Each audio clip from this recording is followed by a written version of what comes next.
Morning everyone, welcome back to my channel. और अभी बज रहे हैं सुबह के 9। तो आज जैसा कि आप जानते हैं कि आज मेरे घर में दुरैया पूजा मीन सुहागली पूजा है। तो मैंने नहा धो के अपने घर में पूजा कर ली है। तो चलिए मैं आप सभी को अपनी मैया की दर्शन करा देती हूँ। तो देखिए ये है मेरी प्यारी सी सुंदर सी माता रानी। इन्हें मैंने फूलों से सजा दिया है और इनकी पूजा भी कर ली है। और जब भी हमारे घर में कोई प्रोग्राम होता है या कहीं आना जाना होता है तो स्पेशली मम्मी मुझे पहले से ही कह देती है कि जल्दी उठ जाना और पूजा कर लेना और फ्री हो जाना, नहीं तो कहीं भी जाना होता है मैं बहुत देर कर देती हूँ।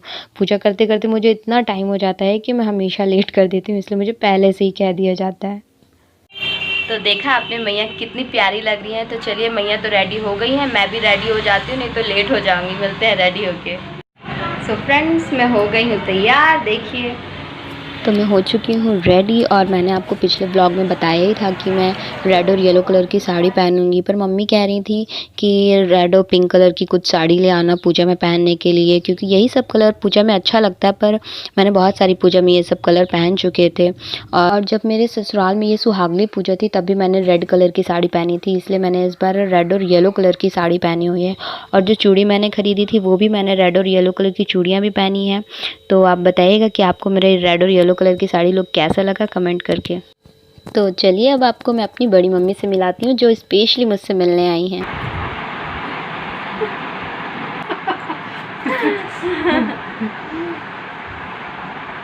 इतनी देर बाद बड़ी मम्मी की याद आई है, मेकअप करके तैयार हो के तब। अरे तो जब बड़ी मम्मी आई थी तो क्या तुम तैयार हो रही थी? नहीं तो उस समय का रानी के यहाँ से फिर चली गई तुरंत तो कहाँ। हाँ। तो बहुत महीनों बाद मैं अपनी बड़ी मम्मी से मिली थी, क्योंकि शादी के बाद लॉकडाउन स्टार्ट हो गया था और फिर मैं ससुराल चली गई थी, इसलिए बड़ी मम्मी से नहीं मिल पाई थी। इसलिए वो कह रही थी कि बहुत टाइम बाद मुझसे मिली हैं। और देखिए पूजा की तैयारी ऑलमोस्ट हो चुकी है। दादी और भी सारे सामान रख रही हैं कि पूजा के लिए कुछ कमी ना हो जाए। और आधे लोग आ चुके हैं और आधे लोग आ रहे हैं।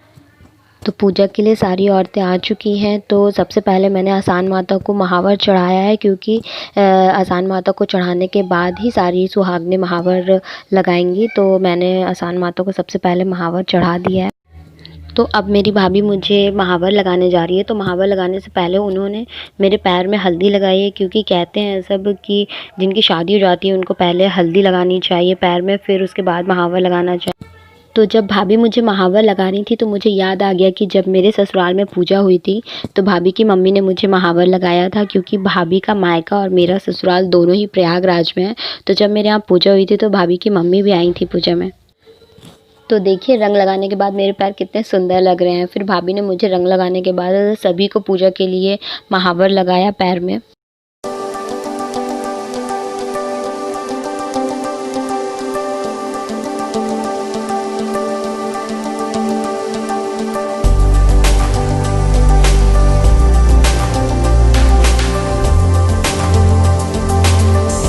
तो सबको महावर लगाने के बाद भाभी ने अपने पैरों में भी महावर लगा लिया है। तो चलिए पूजा स्टार्ट करते हैं। तो सबसे पहले मैं आपको बता दूं कि ये 2 कलश इसलिए रखे हुए हैं क्योंकि ये दोहरी दुरैया पूजा थी। सिंगल दुरैया पूजा में 7 औरतें होती हैं और दोहरी दुरैया पूजा में 14 औरतें होती हैं। शादी के बाद सिंगल दुरैया पूजा कराई जाती है, पर जो लड़कियां शादी से पहले कुंवारी में आसान माता का प्रसाद खाए रहती हैं उन्हें शादी के बाद दोहरी पूजा करवानी होती है। किसी भी पूजा में सर्वप्रथम गौरी गणेश की पूजा होती है। तो मैंने भी हल्दी लेकर सबसे पहले गौरी गणेश को लगाया, फिर कलश को लगाया, फिर आसान माता को लगाया। इसी तरह मैंने हल्दी कुमकुम लगाकर सभी में अक्षत चढ़ाया। फिर फूल लेकर मैंने आसान माता में, गौरी गणेश में, कलश में सभी जगह फूल चढ़ा दिया। फिर फूल चढ़ाने के बाद पान के पत्ते में 7-7 लौंग रख के दोनों में चढ़ाया जाता है। तो मैंने दोनों पान में 7-7 लौंग रखकर दोनों में चढ़ा दिया था। फिर उन्हीं पान के ऊपर एक-एक सुपारी चढ़ाई थी। उसके बाद बने हुए पान चढ़ाए जाते हैं। तो दोहरी दुरैया में 14 औरतें होती हैं, तो 14 बने हुए पान लेकर दोनों में 7-7 पान चढ़ा दिए जाते हैं। अगर कुछ गलती हो तो प्लीज़ माइंड मत करिएगा, क्योंकि मैं अभी खुद ही न्यूली मैरिड हूँ। मुझे इन सब पूजा के बारे में कुछ ज़्यादा नॉलेज नहीं है। मुझे दादी, मम्मी और बाकी सारी औरतें जैसा बताते जा रही थी मैं वैसे ही पूजा करते जा रही थी। और सब जगह की अलग अलग पूजा होती है।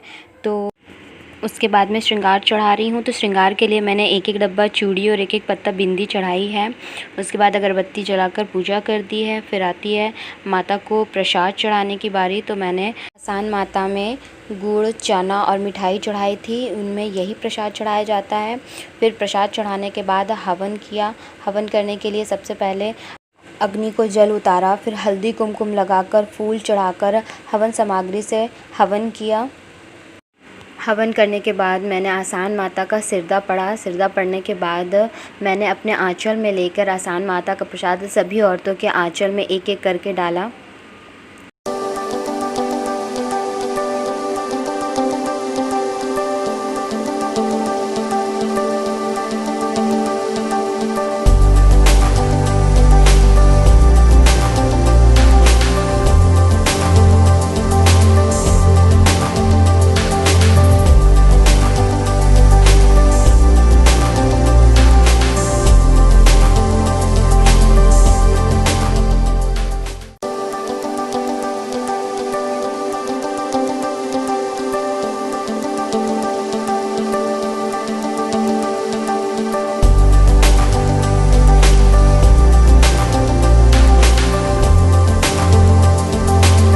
सभी को प्रसाद देने के बाद दादी ने मेरे आंचल में भी प्रसाद डाल दिया। अब उसी प्रसाद में से 1 या 7 चना लेके सारी औरतें उस चने को गुड़ से पूरा ढक देंगी और उसी चने को लेकर हम आसान माता की कथा सुनेंगे। तो आगे मेरी दादी आसान माता की कहानी सुनाएंगी। भाभी और दादी दोनों ने कहानी सुनाई थी। तो अगर आपको दादी की कहानी समझ में ना आए तो आप भाभी की कहानी उनके चैनल मीठीस फैमिली में जाकर सुन सकते हैं। तो चलिए अब हम आसान माता की कहानी सुन लेते हैं। तो उनके खेत बाड़ी रहा, मतलब सास ससुर रोज चले जाए करे। अब खूब भैंस वैंस लगाए, दूध पकावे हो तो वही दिन नहीं चले जाए। वो रोज बढ़िया रोटी बनावे तो अच्छा मोट के पोच डाले उसमें। जब खूब वो हो जाए तो इसे निकाल खा ले करे। और वही रही बेचारे हरावन उनका रोटी का तो देखा तो ऐसे बैठ जाती। तो कहा कि अरे हमार बहू ये सब खूब मोटा अनावत पता नहीं। अब मेरे दूध में साड़ी नहीं परतिया का बात है। तो आई दिन कही कि मेरे को ताकना पड़ी, जल गई का वो। तो कहा अच्छा मैं बहू जा रहा हूँ खेत। तो खेत चली गई और गाने रहा है, बैठ रहा कहूँ मारना। और वो बढ़िया रोटी बनाओ थी तो बढ़िया इतनी बड़ी रोटी पोड़ के डाली दूध। अब पता ही ना, अब थोड़ी देर में जब वो खाना बनाला तो आ गए साथ। अब उसका मतलब जी घबरा ला कि अब कैसे करो, आज पकड़ जाऊंगी मैं। ऐसे बोले ना तेदार सास बोले बहू रोटी बनाए तो बोले ना हुआ। अच्छा चुप रहा है। पूरा चना सब चकुआ के साथ सोहगी। अब अपन जपत रही कि खाएंगी तो ससुर का लाओ बहू हम दूध देते आज हम खाएंगे। तो जैसे लुड़े तो थाली से सोने की रोटी बन गई हो, गिर गई। सब हो गया, हल्ला हो गया, सोने की रोटी दूध बन गई। अब जानत रहे हो ये सास ससुर। तो ऐसे जैसे आसान दीदी जैसे मौका खा दियो, मतलब बन गए सोने की रोटी। मोरी जन्म याद रहा तो उनसे सब करा। चने को आसान माता में चढ़ाने के बाद उनका पैर पड़ के सारी औरतों को अपने आंचल में से थोड़ा थोड़ा प्रसाद निकालकर मेरे आंचल में डालना होता है।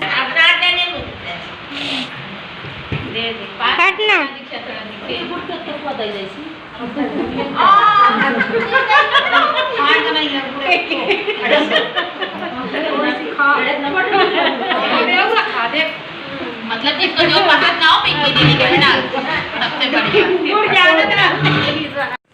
फिर वहीं बैठकर प्रसाद खाकर पानी पीते हैं। तो हम सभी ने वहाँ बैठकर प्रसाद खाकर पानी पी लिया। उसके बाद हमें सुहाग लेना होता है। तो सबसे पहले मैं सुहाग लूँगी। सुहाग लेने के लिए मैंने 7 बार आसान माता और गौरी गणेश में सिंदूर चढ़ाया। फिर उसी सिंदूर से मैंने 7 बार अपने मांग में लगाया है। फिर उन्हीं की चढ़ी हुई चूड़ियाँ पहनी है, बिंदी लगाई है। इसी तरह सुहाग लिया जाता है। मेरे सुहाग लेने के बाद सभी औरतें इसी तरह सुहाग लेंगी।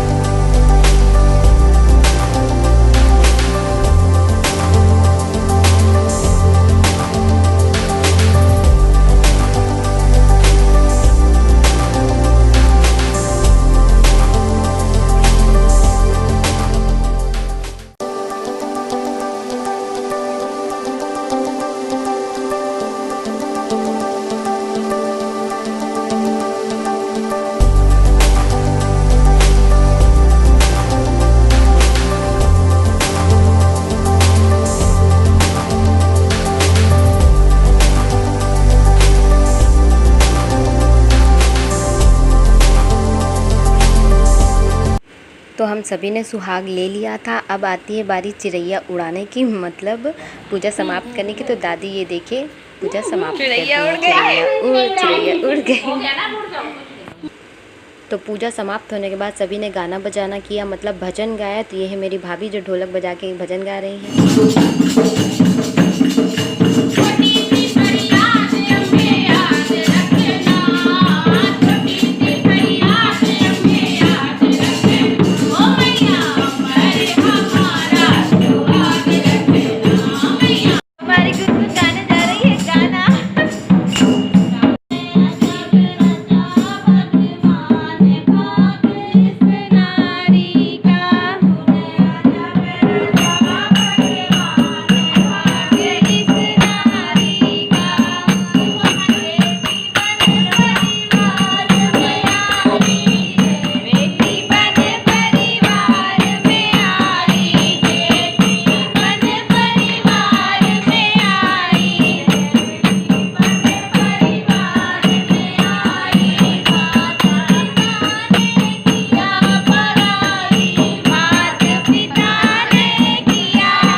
फाइनली पूजा हो चुकी है ख़त्म। अब मेरी बड़ी मम्मी जा रही हैं तो मैं उनसे मिल लेती हूँ।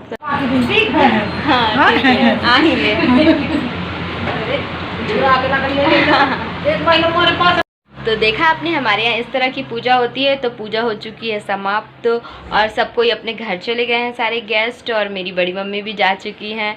तो चलिए हम भी चलते हैं, मिलते हैं नेक्स्ट व्लॉग पे। तब तक के लिए बाय बाय।